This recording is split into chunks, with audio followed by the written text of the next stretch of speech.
College football playoff expansion is coming, and it is not good for the SEC, even though they're the ones causing it. Locked on Gamecocks starts right now.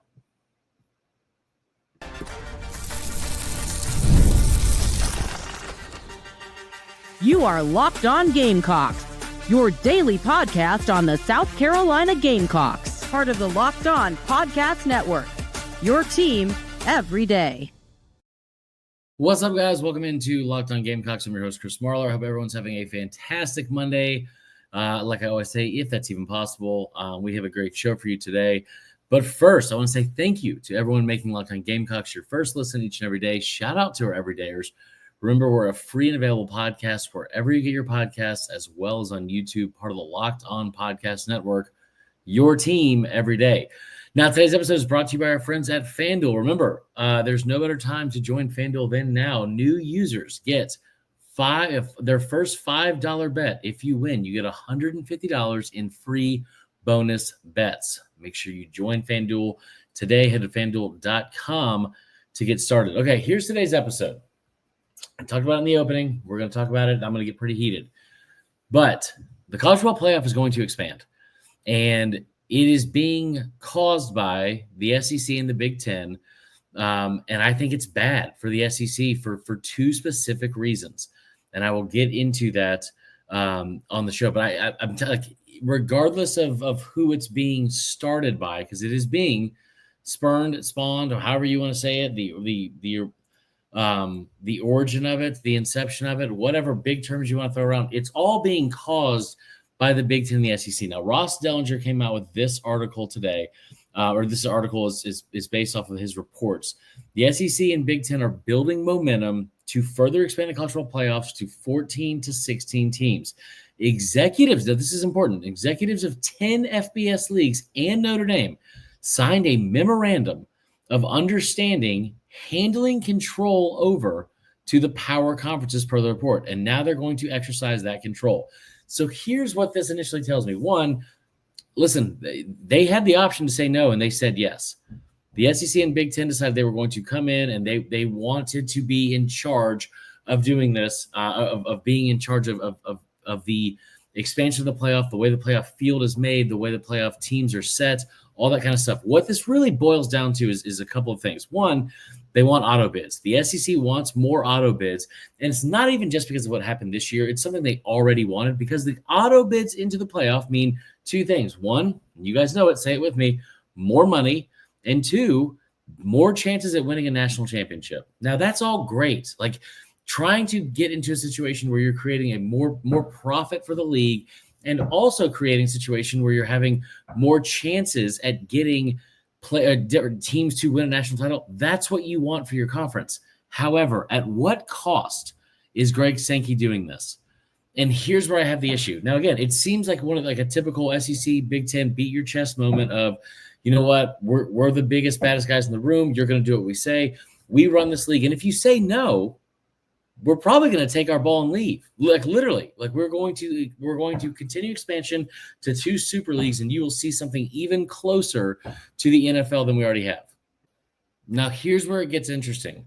This is a direct quote from the report. Within the SEC and Big Ten, momentum is building to further expand the playoff to 14 or 16 teams, assign multiple automatic qualifiers per league, as many as 4 each for themselves, and finalize a scheduling arrangement together that may fetch millions in additional revenue from TV partners, sources told Yahoo Sports. The playoff format change would clear the way for the SEC administrators to finally make the long-discussed move to play 9 regular season conference games, and would trigger perhaps all 4 power leagues to overhaul their conference championship weekend. This is where I have the problem. So what you're essentially doing, if you're following along, is you are creating 4 locked-in spots into the playoff every single year if they expand from 14 to 16 teams, okay? And that's what they wanted to do from jump, right? They wanted at least 4 teams in. What you're going to get out of that means you're going to get 8 of the 14 or 8 of the 16 teams from the SEC and Big Ten every single year. Unbelievable. Okay, well, this is just quick little segue here. We have some construction going on at the apartment, so it's just there's some noise in the background. I apologize. Anyway, so back to what I'm saying. So the whole story is what they're trying to do: go to 4 automatic bids for each conference for the SEC and Big Ten. That means what the model would be is a 4-4-2-2 1+1 model. Now that means you would have first round buys, right? You'd have the top 2 seeds get first round buys. There would be no buys in a 16-team structure, but the 14-team structure, you'd have first round buys for each of the what do you call it? The top 2 seeds. And then I believe you would have something, I don't know how it would play out after that. I believe with the 16 team, you would have 1 versus 16. It would be more similar in structure to what we see in college basketball. There's a lot of reasons behind that, which we're not going to really get into today, because that is the biggest moneymaker in all of college sports. I told you before, the 3 weeks in March and April, every single year, this is a number that came out 3 years ago in gross revenue. The NCAA made $919 million in 3 weeks, almost $1 billion in 3 weeks of March Madness.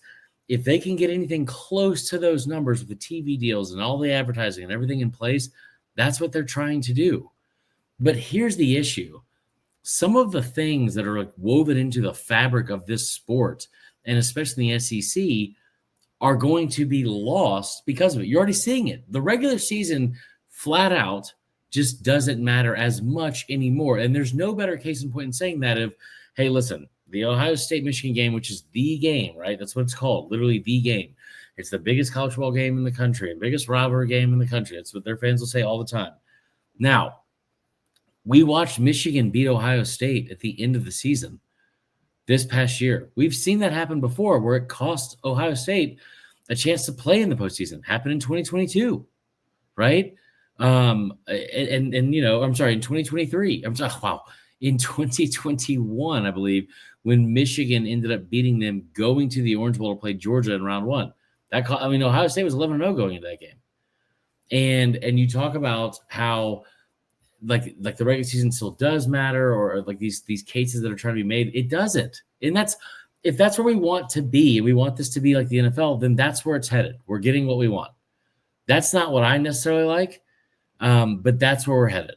And so the frustration becomes, at what cost is this going to affect not only the SEC, but the fan itself? And there's a lot that is going to cost him. Now, South Carolina's a little bit different here because South Carolina hasn't been to Atlanta since 2010 and hasn't been into the college football playoff yet, even though I believe that time is coming very, very soon. The issue is this. It's expensive to go to these games. You're pricing out fans, for one. But the part I keep having the most and the biggest issue with is what Greg Sankey is creating in this very weird deal with the devil bartering type situation, just so you can get guaranteed a 4th spot. You are, in my opinion, doing more damage to the league just to get that 4th spot than any sort of positive momentum or any sort of positive gain. Like, the risk is bigger than the reward here. And I think the way you look at it, if you're him, is, well, there's no risk. We're getting a 4th team in. That's all we want. That's not what's best for the sport. That's not what's best for the conference. And I will explain more when we come back from break. Before we go to break, I do want to tell you one quick thing while I'm on this heated soapbox that I'm on right now. I want to tell you about our friends at FanDuel. Now, listen, FanDuel does an incredible job. You guys have heard me talk about them before, and you will hear me talk about them again. And there's no better time than now than to start using FanDuel. When the game tips off, the NBA action is just getting started. There's no better place to get in on that action than FanDuel, America's #1 sportsbook. Now, remember, with FanDuel, you can place live bets throughout the game. So even if you miss the opening tip-off or want to bet on a 4th quarter comeback, you can stay in the action. And if you're looking for a bigger payout, you can even combine your live bets into a same game parlay. Now, I personally love using FanDuel's live betting feature because it helps keep every moment of the game exciting. Whether I'm backing my team for a late game rally or picking a player to hit a clutch 3, I never feel like I missed my chance. Plus, the app is easy to use, and when you win, you get paid instantly. Right now, with FanDuel, Customers can get $150 in bonus bets if your first $5 bet hits. Just visit FanDuel.com to join today.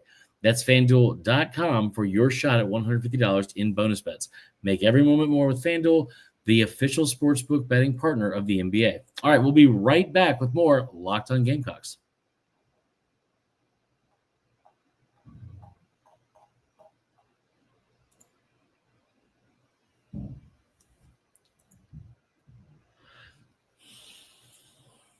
Okay, so we talked about this before the break, and I'm going to get into it now. This is what you're sacrificing to get the fourth team in the playoff. You're going to give in to a 9-game conference schedule that other conferences have wanted you to play forever. You're going to give into the 9-game conference schedule. Now, you have seen a 9-game conference schedule in other conferences, most notably the Big Ten, the Big 12, and the former Pac-10 or Pac-12. Now, that's fine. I've seen the Big 10 do it, and for a long time, you've heard this argument, well, it's only easy because they only play 8 conference games. It's only easy because listen, I've said this to you guys 1,000 times before. If the 9th conference game is an 11 a.m. kickoff at Purdue, I'm fine with that. That doesn't really scare me as much as playing Mercer, Wofford, whoever else from the FCS ranks.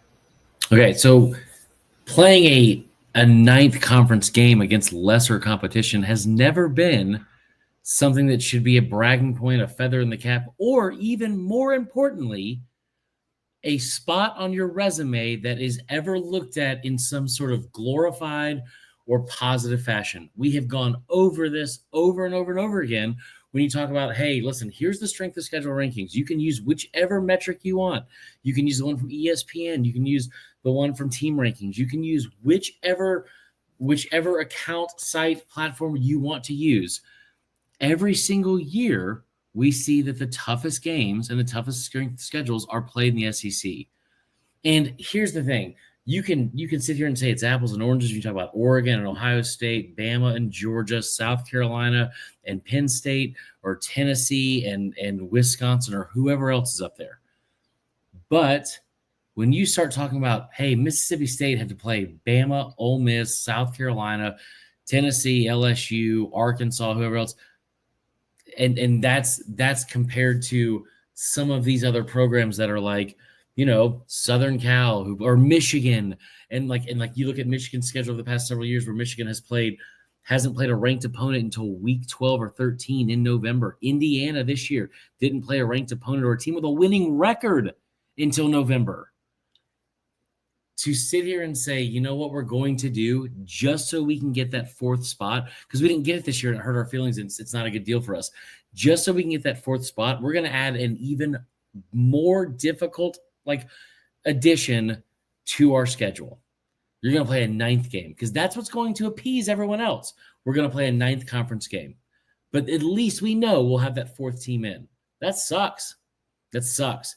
I've always said this as a fan. I am not going to sit here and ever not congratulate, but the things that I care about as a fan are not sportsmanship.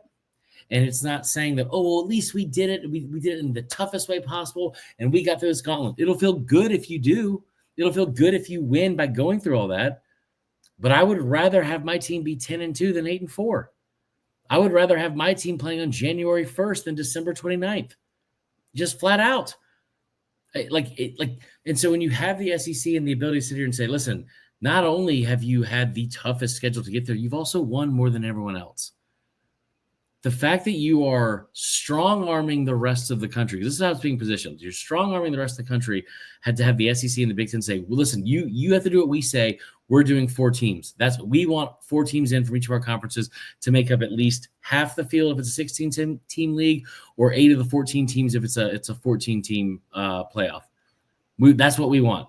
And they've agreed to it. Okay. And they agreed to it, I think, for the betterment of the sport by saying, you know what, if you don't, we're going to, like I said, take our ball and go home. We're going to create 2 super leagues and see you later. Thank God for the other conferences for stepping in and saying, no, let's keep college football together. Let's keep college football as a whole together. We don't want another NFL. We like what we have here. It seems like you're just being greedy. And the SEC has basically come in and said, you know what, if we don't get that, we're going to leave. And then it was granted to them, and they said, good, good, good. We got what we wanted. But now here's the thing. In exchange for that, listen, like the negotiating went from, if you don't do what we say, we're going to leave and make our own super conference, to, okay, good. Now that you've agreed that we're not going to leave, we get our 4 teams. But to make it fair for you guys, we're going to play a 9th conference game, and we're going to have massive changes to conference championship weekend. I know if you guys have watched the SEC for as long as I have, I understand from South Carolina's standpoint, you've only been there one time. 2010 against Auburn didn't go well, but getting to Atlanta is a big deal. Like, playing in a conference championship game in this conference especially is a big deal. And I think there has to be some sort of reform or change to it, to be honest, because it clearly is not going to be as big of a deal to win it as you saw this year. You saw it in the Big Ten championship. You saw it in the SEC championship. You're telling me that the SEC champion got a first-round bye to go play who? Who they get to go play? They got to go play Notre Dame in New Orleans. The Big Ten champion, their first-round bye, they got to go play Ohio State after they already played them once this year. It didn't set up well because of what they had already put in place for the format, and it was crappy for both champions. Okay, fix that part. That doesn't mean, you know what, we are going to change everything that we have had in place forever. Because here's the thing. I will go back to this over and over and over again. You have been in you've had at least one team play for a national championship in 16 of the last 19 years. You have had a team win the national championship in 13 of the last 19 years. It's been 5 different programs that have done it. It's not like the Big Ten, where it's like it's Ohio State or Michigan or bust. It's not like it was in the Big 12 where it was Oklahoma or bust. I mean, you've had parity. You've had, like, you talk about Bama's run all you want, talk about Georgia's recent success, whatever. But, like, I mean, guys, even how small do you want the microscope to get? In the last 20 years, you've had 13 natties, and it's been by 5 different programs. In the last 5 years, you've had 3 different teams win a national championship. 6 years. You've had 3 different teams win 4 national championships. Like you have done all of that every single year by playing 8 conference games and a conference championship. So the idea that you are creating this deal that's best for the league is not best for the league at all.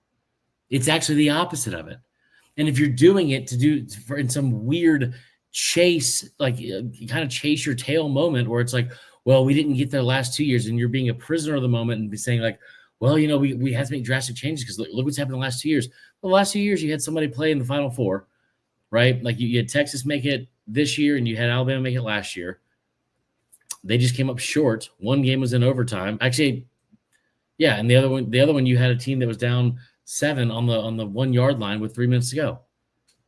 I mean, like, you barely missed playing for the national championship. Who knows what would have happened if you had a team in there? I don't know. But to have this reaction be like, okay, we just got to make sure we get to 4 teams. We've got to get to 4 teams. It's watering down the entire thing.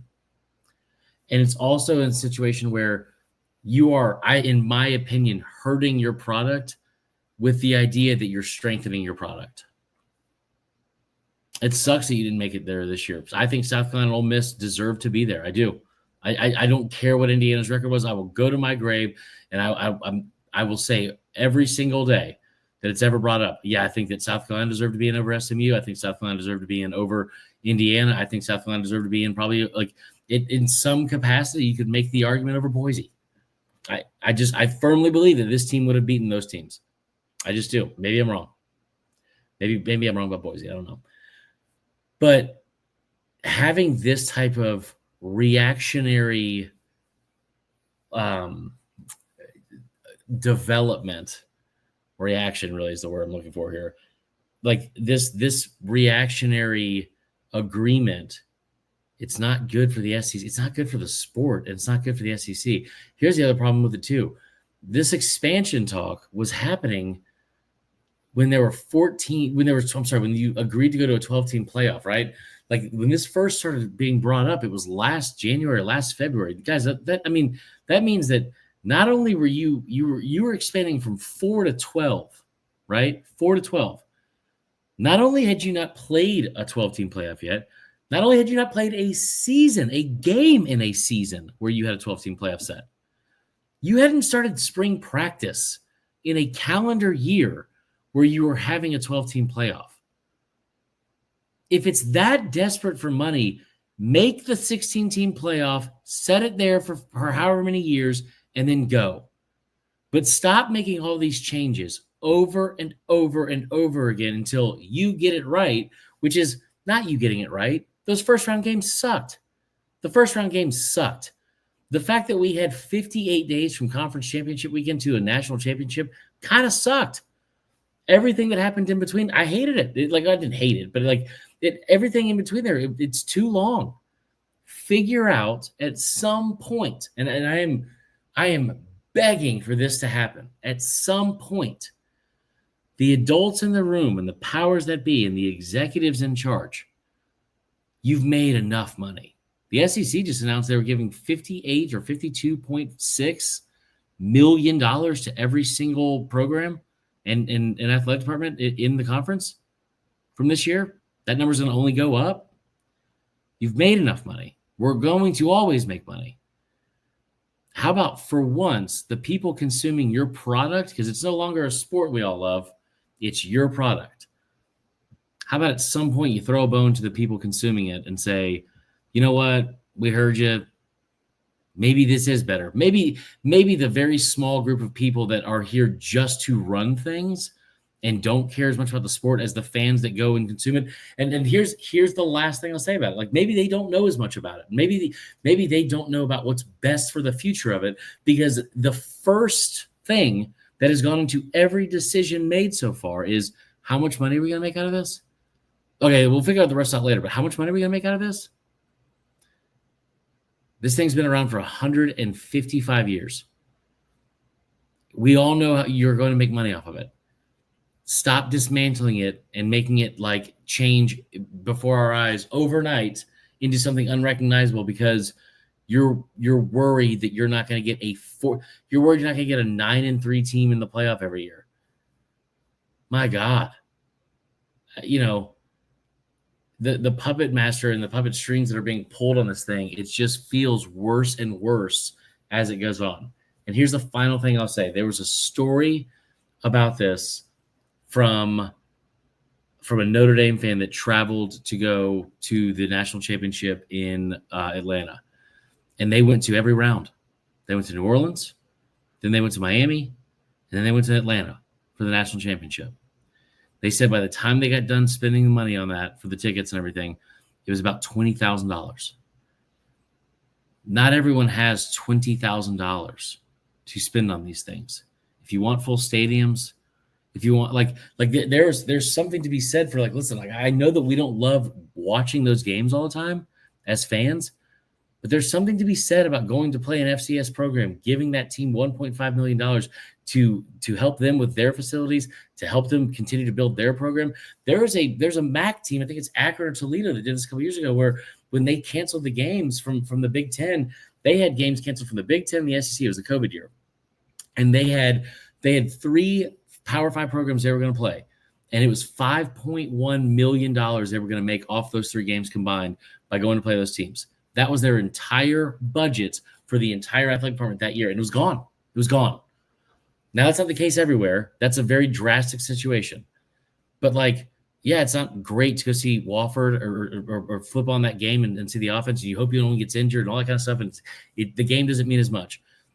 But if it helps you get to a 6 win to get to bowl season, for one, it helps that program. And here's the other thing that no one seems to want to be talking about at all. Maybe I'm just being dramatic about this, but as you guys know, I've said 1,000 times, I am dramatic, so I don't care. There are a lot of fans and fan bases around the country, but especially in this region, where that game is the one they can afford to go to. That game is the one they can take their family and their kids, go see their favorite program, their favorite team, their alma mater, whatever, to a game. Because you can't go. Not everyone can afford to go take. Oh, who are we playing this weekend? We got another big game against another SEC team. So tickets are going to be about $150 a piece just to get in. Then we got to talk about parking, driving there to get there, all the food and stuff like that while you're there, like drinks, everything inside. You're talking about all of a sudden, what used to be $100 day is now a $500, $600, $700 day. That sucks. That sucks. And if you think it's not going to matter, there's a reason why attendance has been down in the sport for the last 3 to 4 years. And there's a reason why these TV contracts are even bigger than ever, because they're being able to put everything imaginable on television. So at some point, the levee's going to break, and you're going to sit there and say, why the hell am I going to uproot myself off this lazy boy or this couch, take my ass on the highway, drive 2.5, 3, 4 hours to go see my favorite thing, sit out in the sun, sit out in parking, and do all this. And by the way, there's a better chance they're going to lose now. That sucks. That sucks.